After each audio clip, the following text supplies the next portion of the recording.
So Detroit's coming in at 2-2-1 after a controversial loss, I guess is the best way to put it. Offensively, they rank 13th in total offense with 369.8 yards a game, ninth in passing yards at 263.2, and they're tied for 7th in sacks allowed with 10. So because Stafford has been able to get time to throw, and they've been, throwing down the field a lot more this year. So that's what we've seen visually. That checks out here. They are 16th in rushing yards at 107.6, and there are some Detroit fans who might be here. It's like it's been inconsistent though, which I think is true. I mean, even if you look at the yards per carry, they're tied for 23rd at 3.8. So it's not the most consistent running game, but they can hurt you at times with Kerryon Johnson back there. 20th in third down percentage at 35%, but they are 13th in points per game at 23.8. Defensively, I was a little shocked by these rankings. I really anticipated this to be a lot better on the ranking end, but they are 29th in total defense, allowing 413.8 yards a game. They are 28th in passing yards, allowing 280 flat. They are tied for 26th in sacks with only 10 of those. They are 27th in rushing yards allowed at 133.8 yards a game, and they're 28th in yards per carry allowed at 5.1. 22nd in third down defense at 44%, 18th in points per game allowed at 23.6. So it's a little interesting to see them rank pretty low in a lot of major statistical categories, like really low, and then kind of this below average marks in third down and points per game. You don't really see that. So you would also anticipate those not to be the greatest, but schematically this team is pretty good, and I assume that's just because in the red zone they kind of man up there. Although I do think the passing yards one might be a little skewed because they did play Kansas City. They were playing from ahead against Philadelphia, if you remember that, at one point. So they were throwing all over the place. They also played Arizona. So I think that one's a little bit of a lie, but I think the amount of sacks they have is a little lower than I thought it would be. And I also didn't anticipate this many rushing yards to be allowed by them, especially at that healthy clip of 5.1. Their injury report is quite long. There's only two guys out, though, for sure, with Mike Daniels, and he's out with a foot. And let's see if I can actually pronounce this guy's name, because I remember him in the draft. I struggled with it. Amani Oruwariye. Probably botched it again, but I know who that is. He's a corner. He's out with a knee. Quandre Diggs, he's questionable with a hamstring. Deshaun Hand, he's questionable with an elbow, but he had a full practice, so I assume he's going to make his season debut because he hasn't played yet this year. Darius Slay, he's questionable with a hamstring. I think he's already missed one game with that hamstring. But Rick Wagner, questionable with a knee, but he's probably going to go. Had a full practice today. Nick Bodden, the fullback, was actually new to the thing today, but so he's questionable. So we'll actually see if he goes. I don't know. That's probably not going to skew things too much, I wouldn't think. But Hand, I'm thinking, is probably going to make his season debut, which is a huge get to this defensive front, especially considering what he does for them in the run game and that they're allowing that many yards on the ground. So I'd expect with him, with Hand, Harrison, and Ashawn Robinson, you're probably talking a pretty good test for the offensive line this week, I would think. You're going to need to get those guys moving pretty quickly. And just keep an eye on Quandre Diggs, who is a very versatile safety / nickel / corner guy for them. They like to move him around typically, and him and Darius Slay both questionable with hamstrings. Those are always weird, and neither of them fully practiced this week. So it would surprise me if both didn't play, but if one of them, I don't know if they're game time decisions at all with those two, but if one of them was like, nah, the hamstring just ain't ready yet, it wouldn't necessarily shock me, and you have to take advantage of that if that happens. So Minnesota, they come in at 4-2, same amount of losses, but we didn't have the bye or the tie, so that's why it's at 4, not 2. But Minnesota's actually 11th in total offense right now, averaging 372.3 yards a game. They are 25th in passing yards at 213.3, so getting up there now into mediocre territories. They are 12th in sacks allowed with 12 of them, well, tied 12th, but they're third in rushing yards at 159.0, tied third for yards per carry at 5.1. They are 15th in third down percentage at 39%. They are 12th in points per game at 25 flat. Defensively, we all know this is where they strive. They're fifth in total defense, allowing 310.3 a game, seventh in passing yards allowed at 218.8. They're tied for ninth in sacks with 17, ninth in rushing yards allowed with 91.5, and they're tied seventh in yards per carry allowed at 3.8. They are 11th in third down defense with 35% because that stat is kind of ridiculous this year if you were to look at it. There's a lot of teams allowing like 30% or less. There's a ton of them. And they are sixth in points per game allowed at 15.5. Now, Minnesota's injury report is a lot smaller. There's only 2 players on the final report, which means there's going to be Riley Reef. We're going to have Josh Klein back. We're going to be pretty healthy coming into this game. Really good to have Klein back when we're talking about Ashawn Robinson and Snacks Harrison on the interior, because I kind of thought Dozier would hold up his own a little better there. Turns out Klein's a lot better than Dozier. Fletcher Cox kind of threw him around a bit last week, but not that that's necessarily an unexpected outcome. It's Fletcher Cox, but still. But the 2 guys on the injury report are Ben Gideon and Kentrell Brothers. Gideon's out with his concussion still that I think he sustained in the Giants game. Correct me if I'm wrong. And Brothers, it looks like he might be able to come back and he'd be a valuable special teams piece for this team when he does, or if he does this week. So, fun stuff. Key things, or just pretty much my thoughts, whatever term you want to use. Offensively, I do think these zone runs in Dalvin Cook could potentially match up well against this defensive line, because they are massive human beings. They kind of did a lot of New England things with that defense where you see a lot of man coverage and you see a lot of big bodies up front.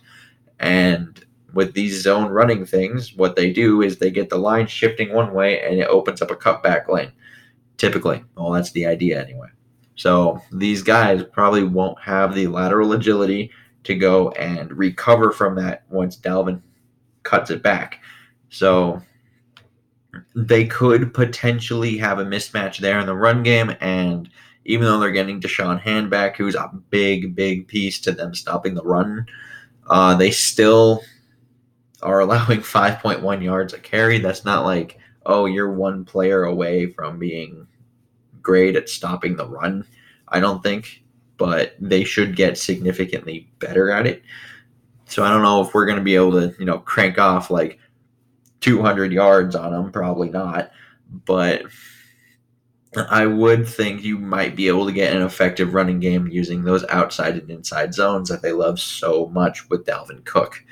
And you do need that run game to be at least effective, because that's kind of when you can get Cousins out on the outside on those bootlegs where he's so much better because he's so much more comfortable out there.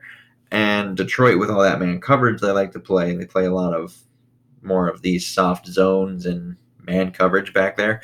So if you're talking about man coverage on those bootlegs where there's so much time to uncover for a receiver, I would kind of trust Thielen and Diggs to, uncover at some point. Even though Justin Coleman and Darius Slay, obviously no slouches, those 2 are very good players. This is a much better secondary than what we've played the last 2 weeks. And that's why I was saying, if Diggs or Slay, or I doubt it's but if one of them can't go, that's a big deal for us, because if we can get an effective running game, all of a sudden those deeper play action plays start to really come alive. But I don't think Detroit's going to fall for the same thing Philadelphia did, which is every time we had 2 tight ends on the field and we did a play fake, it it wasn't just biting; they were practically jumping at the line of scrimmage, and I'm not sure if Detroit's going to fall for that, like Philadelphia did. Seems a little excessive what Philly did, but so I'm thinking if you start throwing to Irv and Kyle early, you might have a chance to do that just because there's a threat of those tight ends leaking out, and all of a sudden you can't just forces some people to come up. You get the effective running game, and then later on in the game, you might be able to get more of those deeper post route or crossers and things of that nature. Maybe some of those deep comebacks on those bootlegs and start really hitting some explosive kind of plays. Now, I don't want them to fall behind the chains with flags, especially since after last week with Detroit, there's some people worried about, well, at least from a Viking standpoint, that maybe they're going to try to overcorrect this and pretty much try to give them a game here, so you need to be super, super careful if that's the case, because that wouldn't be good. We're just not sure how this game is going to be called, if they're going to try to overcorrect it or if they're just going to try to actually call it the right way, or if it's going to be horrible as it was with them last week. Who knows? But you need to really be on your points in this game. You need to be very alert to what you're doing, because they might be pretty willing to throw that flag. And little stars here, because I feel like this is an every week thing. No turnovers, Kirk. This is a defense that actually can turn the ball over pretty easily and convert third downs, as they're not the best third down team just in general. They're allowing 44% of the time they're allowing a first down on third down. So hopefully that means we can actually sustain drives. Defensively, now they have been throwing the deep ball, and a lot of people are probably thinking cover that up, but I think in a way we've gotten so much pressure on these two tackles the last 2 or 3 years now that I think we should almost let them attempt it, because we have the pass rush. I think, like, we just need to make him hold the ball, essentially cover up that quick game and take that away, so he has to kind of look for deeper options, make him hold the ball, and then hopefully your pass rush gets home. I know that's a very aggressive way to play this, but with that run game being inconsistent, and if you can just kind of crowd it. They also had Daryl Bevel, and we kind of know how he works. He's not really too keen on the run game all the time. So giving him those looks might mean for him to keep attempting it, even if it's resulting in negative plays for them. I know it's a very aggressive play, but I think it's something we might be able to do. And it would really be nice to be some turnovers this week. It's a rough environment. It's in a dome. It's going to be loud. Detroit's a lot more competitive this time around than they were last year when we played them on the road, and it's going to be loud. And you kind of need a way to take the crowd out of it. Turnovers, great way to do that. Converting third downs, great way to do that. Obviously, scoring points, great way to do that. That aren't field goals, of course, but that you also do need to force third and long, as I mentioned before. Not the best third down team. They're only converting 35% on offense, and they're allowing 44% of the time to be converted on defense. So try to take advantage of that as much as you possibly can. I'm going to take Minnesota in this game, kind of reluctantly, in a way, because I have a bad gut feeling about this game, but a lot of these numbers go in our favor, and pretty much if we can run the ball to an efficient level and we can get some pass rush, I think we win this game. But I'm a little concerned about other things, and it's just a bad feeling. But I'm going to take them 24-20. And keep in mind, the winner of this game has a chance to kind of separate from, well, the loser of this game and possibly the Bears, because the Bears are coming off of a bye after losing to the Raiders. So they have a chance to go to 500 now that they're sitting at 3-2, because they have a tough game themselves with the New Orleans Saints. And it wouldn't be the most ridiculous thing to think, oh, maybe the Bears lose. And because that's probably going to be another battle and a fight down there. So I would think there's a chance for the winner of this game to separate themselves from anyone not named the Packers within this division. And that could be kind of key because this could be a game that could determine potentially if the Bears lose. Of course, like that's a pretty big if here. But this could be the difference between even if Green Bay is going to win this division, if there's a wild card that from this division, this could be the game that determines it. And so, yeah, kind of a big deal. And like I said before in my other video, kind of like an expectation thing, these are the kind of games that Minnesota can't afford to lose. These are the kind of things that I was talking about. You can't go 0-3 in the division on the road. You got to actually go in. Playoff teams win these games. And if we're expecting this to be a playoff team, we need to expect them to win this game. So that's why I'm kind of taking them. But I would like to know your comments down below. Who wins, lose, things of that nature. Liking, subscribing always helps. Until next time, I bid y'all adieu.